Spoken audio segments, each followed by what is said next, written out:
had a dream about Jesus. And he said, don't be afraid of death. You are going to have an eternal life. Ben Isik Abla, bu benim hikayem. My father was a womanizer, and my mother used to have nervous breakdowns. Every time she found out about his affairs, she used to just fall apart.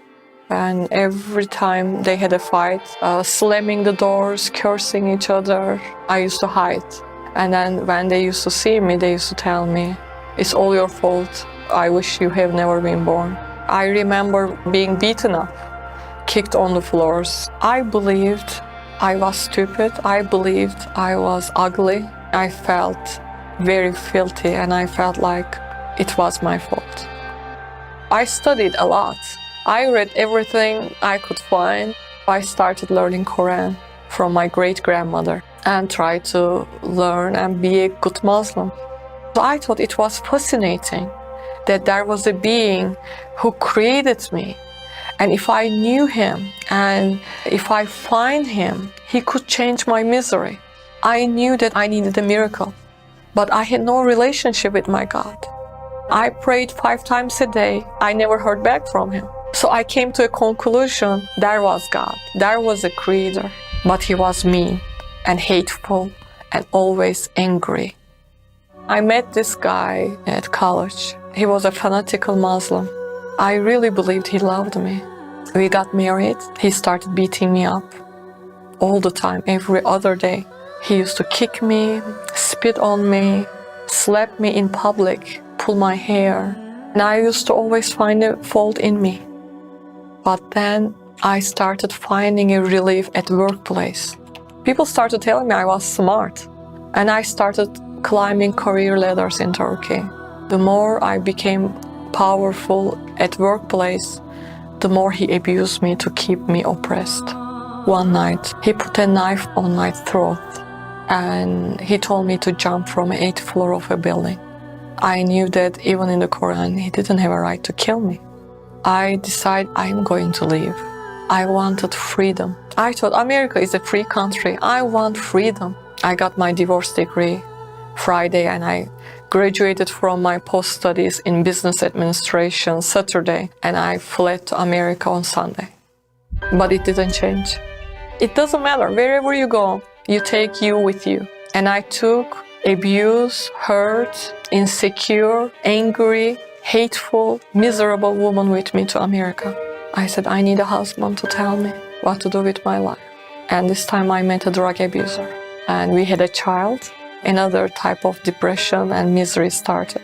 This was not physical abuse, but verbal abuse. And I decided to leave him. I was 28 years old, divorced twice, single mother, failed in every areas of my life. I became, that time, suicidal. I was working at a Christian company, and I had a Christian boss. He was really in love with Jesus. It was hard to understand how someone could be in love so much with his God. I didn't want to be a Christian. We called Christians infidels. They worship 3 gods. They called Jesus, the prophet, Son of God, blasphemy. So now I am more miserable because I see people, they have peace in their lives and they talk to their God. Their God talks to them. And I said, life is not worth living. I am not good for this life. And God hates me. And I decided to end my life that day. I went to work and I went to the restroom. I started having a disclosure with God. And I started telling him, why do you hate me? What have I done so bad to deserve this? I knocked on the counter and I said, here I am, I'm knocking at your door. Are you going to open the door? And I cleaned my face. I went back to my office. Then my boss called me. He said, please close the door and have a seat. And he said to me, I know this is going to sound very weird to you, but I have to be obedient.